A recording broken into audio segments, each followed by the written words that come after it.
उसी समय चांदी के अंडे जैसी कोई चीज विमान से निकली और गांव से जरा दूर एक खेत में जा पड़ी। मिट्टी का एक बड़ा फव्वारा सा ऊपर उठा और वे सब उसे देखने के लिए उस ओर दौड़ पड़े। वहाँ किसी तालाब की तरह का लगभग 30 फुट गोलाई का गड्ढा बन गया था। आश्चर्य से सबकी जुबानें गूंगी हो गई। इससे पहले कि कोई कुछ बोलता, एक अंडा और गिरा, उसके बाद एक और। फिर हर आदमी जिसका जिधर मुंह उठा भाग निकला। मिसेज वांग के अलावा सब भाग रहे थे।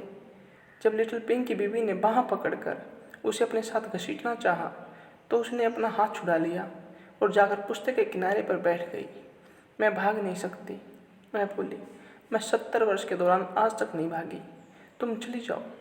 लिटिल पिंक कहाँ है? उसे चारों ओर नजर दौड़ाई, पर लिटिल पिंक पहले ही भाग चुका था। अपने दादा की तरह वह भी भागने वालों में सदा सबसे आगे रहता है, मिसेज वांग ने कहा। पर लिटिल पिंक की बीवी उसे छोड़कर नहीं जाना चाहती थी। मिसेज वांग ने अपनी बहू को उसकी जिम्मेदारी का एहसास दिलाया, क्योंकि उसकी बहू एक बच्चे की माँ बनने वाली थी। अगर इस हंगामे में लिटिल पिंक तुमसे बिछड़ भी जाए और तुम्हें न मिल सके, तो भी जरूरी है कि उसका बच्चा जिंदा पैदा हो। यह सुनकर भी लिटिल पिंक की बीवी वहीं खड़ी रही, तो मिसेज वांग जोर से बोली, जल्दी से भाग जाओ। अब वे विमानों के शोर के कारण एक दूसरे की आवाज़ भी नहीं सुन सकती थी। फिरने चाहते हुए भी लिटिल पिंक की बीवी दूसरों के साथ दौड़ गई।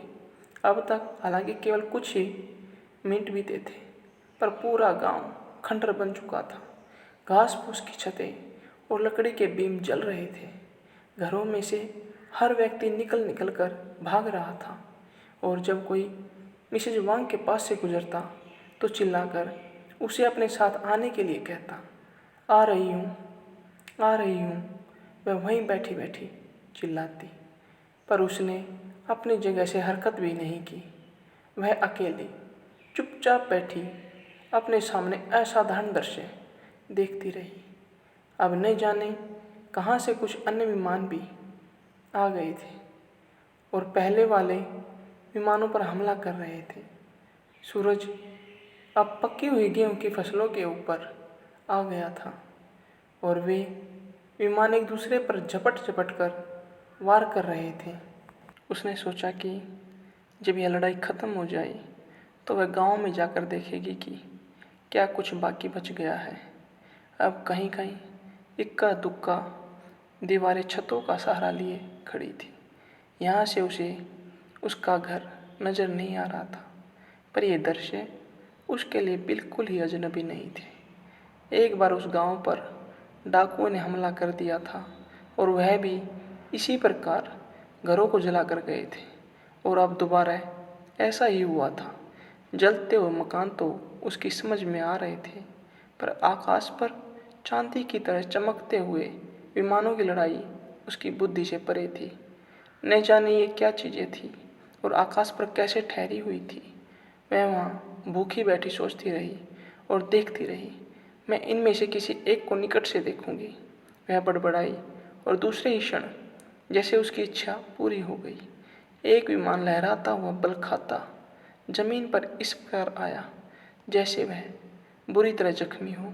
वह सीधा उस खेत में जा गिरा जिसमें पिछले ही दिन लिटिल पिंग ने सोयाबीन के लिए हल चलाया था, और फिर आकाश साफ हो गया। अब वहाँ केवल वह थी और जमीन पर पड़ा हुआ विमान। वह अपनी जगह से उठी।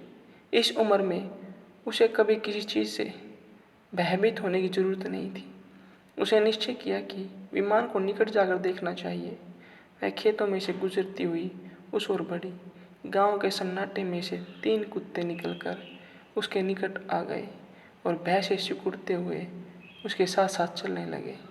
जब कुत्ते उस विमान के पास पहुंचे तो चौंक कर पूरी तरह भौंकने लगे। चुप! मिसेज वांगू ने बांस के उस टुकड़े से मारती हुई चिल्लाई जिसका सहारा लेकर वह चलती थी। वह चीख रही थी, कमबख्तों, यहाँ पहले ही बहुत शोर मच चुका है, अब तुम तो न भौंको। यह कहकर उसने विमान पर बांस का टुकड़ा मारा। धातु? वह जैसे कुत्तों से बोली, निस्संदेह यह चांदी है। अगर इसे पिघला ले तो वे सब धनी हो जाएंगे। यह कहते हुए उसे अपने गांव वालों की गरीबी का ख्याल आ गया था। उसने विमान के गिर्द एक चक्कर लगाया और सोचने लगी कि विमान आखिर कैसे उड़ता होगा। यह तो बिल्कुल निर्जीव दिखाई दे रहा है। विमान के अंदर भी पूर्ण निस्तब्धता छाई थी। फिर जैसे ही वह विमान की खिड़की के पास आई, उसे अंदर छोटी सी सीट पर एक नवयुवक आदमी गठरी की तरह पड़ा नजर आया। कुत्ते फिर गुर्राए, पर उसने छड़ी मारकर उन्हें दूर कर दिया। क्या तुम जिंदा हो? उसने नरमी से पूछा। आवाज़ सुनकर नवयुवक जरा सा कसमसाया, पर बोल न सका।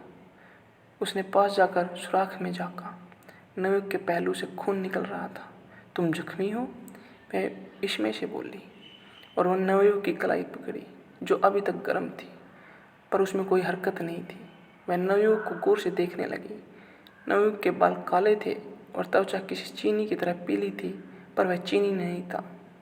दक्षिण प्रदेश का होगा, उसने सोचा। खैर, बड़ी बात यह थी कि वह जिंदा था। बेहतर होगा कि तुम बाहर आ जाओ, वह बोली। मैं तुम्हारे जख्म पर जड़ी बूटियों का मरहम लगा दूंगी। नवयुवक मुंह ही मुंह में कुछ बड़बड़ाया। क्या कह रहे हो? उसने पूछा, पर इस बार भी नवयुवक चुप ही रहा। मैं अभी काफ़ी मजबूत हूँ, वह जैसे स्वयं से बोली, और फिर नवयुवक की कलाई पकड़कर उसे धीरे से बाहर खींच लिया। पर इतने ही में उसकी सांस फूल गई थी। सौभाग्यवश वह हल्का फुल्का सा आदमी था। जब वह जमीन पर आया, उसने अपने कदमों पर खड़ा होना चाहा, पर फिर मिसेज वांग पर झूल गया, जिसने फौरन ही उसे सहारा दे दिया। अब अगर तुम मेरे घर तक चल सको तो मैं देखूं, शायद वह वहाँ हो, नवयुवक इस बार बड़ी साफ आवाज में बोला। बुढ़िया ने गौर से उसे सुना, पर एक शब्द भी उसके पल्ले नहीं पड़ा। फिर वह अचानक दूर हटकर खड़ी हो गई। क्या बात है? उसने पूछा। नवयुवक ने कुत्तों की ओर इशारा कर दिया जो दुमे ताने खड़े गुर्रा रहे थे। वह एक बार फिर बोला, पर अपने कदमों पर खड़ा न रह सका और जमीन पर आ गिरा। कुत्ते तत्काल ही उस पर झपट पड़े और बुढ़िया ने दोनों हाथों से कुत्तों को पीट डाला। दूर हट जाओ, वह उन पर चिल्लाई। तुमसे किसने कहा कि इसे जान से मार दो? फिर जब कुत्ते दूर हट गए तो उसने जैसे तैसे नवयुवक को अपनी कमर पर लादा और कांपती डगमगाती उसे घसीटती हुई गांव के खंडरों तक ले आई। उसे नवयुवक को एक गली में लिटा दिया। फिर वह कुत्तों को साथ लिए अपने मकान की तलाश में चल दी। उसका मकान ढेर हो चुका था।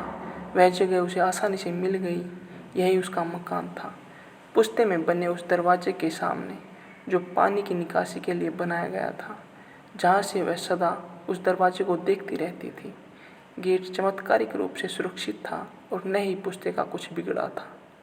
मकान को दोबारा बनाना कठिन नहीं था। हाँ, वक्ती तौर पर वह अवश्य तबाह हो चुका था। वह फिर नवयुवक के पास आ गई। वह नवयुवक को जिस हालत में छोड़ गई थी उसी प्रकार पड़ा हुआ था। वह पुश्ते की टेक लगाए बैठा था और हाँफ रहा था। चेहरे पर पीलापन फैला हुआ था। नवयुवक ने अपना कोट खोल दिया था और उसमें से एक थैला निकालकर थैले में पट्टी और किसी चीज़ की बोतल निकाल ली थी।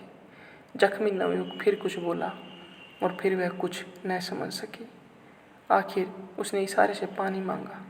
गली में बिखरे हुए बर्तनों में से एक उठाकर वह पुश्ते पर चढ़ गई और दरिया से पानी भरकर ले आई। फिर उसने नवयुवक का जख्म धोया और पट्टी बांधने लगी। इस दौरान नवयुवक न जाने उसे क्या क्या बताता रहा, पर वह उसका एक शब्द भी न समझ सकी। तुम शायद दक्षिण की ओर के रहने वाले हो, वह बोली। मैंने सुना है कि तुम्हारी भाषा हमारी भाषा से भिन्न है। वह उसको सांत्वना देने के लिए हंसी, पर वह उदास आंखों से उसे देखता ही रहा। अब वह काम से निपटकर हंसमुखता से बोली, मैं अपने खाने के लिए कुछ ढूंढ लाऊं, फिर सब कुछ ठीक हो जाएगा। वह कुछ नहीं बोला, पुश्ते पर कमर टिकाकर फिर हाँफने लगा और इस प्रकार सुनने में नजरें गाड़ दी जैसे वहाँ उसके अलावा कोई न हो। जब तुम्हारे पेट में रोटी जाएगी तो तबीयत ठीक हो जाएगी, वह बोली। और मेरी हालत भी। स्वयं उसे भी अब बड़े जोर की भूख लग रही थी। उसे यकीन था कि नानबाई टून की दुकान पर उसे रोटियां मिल सकती थी। फिर उसे याद आया कि तंदूर दरवाजे के अंदर की ओर था। वह दरवाजे का फ्रेम अभी तक छत के कोने के सहारा दिए खड़ा था। वह दरवाजे में आ खड़ी हुई और फिर बैठकर मलबे के नीचे हाथ घुसेड़ दिया। उसकी उंगलियां किसी चीज़ से टकराई।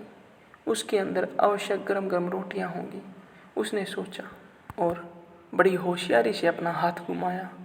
उसकी नाक में मिट्टी और चूने की गर्द घुस गई।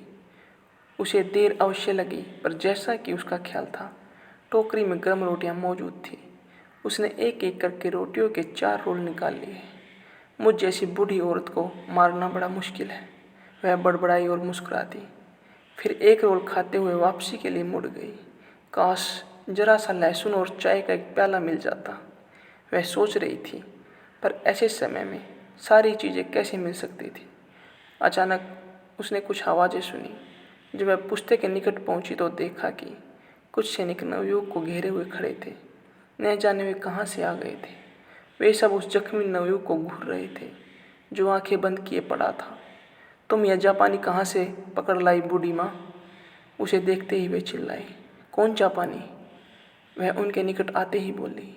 यह, वे नवयुवक की ओर देखते हुए चिल्लाए। क्या यह जापानी है? वह विस्मय से चीख पड़ी। पर यह तो बिल्कुल हमारी तरह ही दिखाई देता है। इसकी आंखें काली है और इसकी त्वचा। जापानी है या जापानी? उनमें से एक उसकी बात काट कर चीख पड़ा। ठीक है, होगा, वे धीरे से बोली। यह आकाश पर से आ गिरा था। यह रोटी मुझे दो, दूसरा सैनिक चिल्लाया। ले लो, वह बोली, पर यह एक इसके लिए छोड़ दो। इस जापानी बंदर को रोटी खिलाओगी? किसी ने क्रोध में कहा। मेरे ख्याल में यह भी भूखा है, मिसेज वांग बोली। वह अब उन सैनिकों को नापसंद करने लगी थी। यूँ भी सैनिक उसे सदा से नापसंद थे। मेरी इच्छा है कि तुम लोग यहाँ से चले जाओ, वह बोली। तुम लोग आखिर यहाँ क्या कर रहे हो? हमारा गांव तो सदा शांतिपूर्ण रहा है।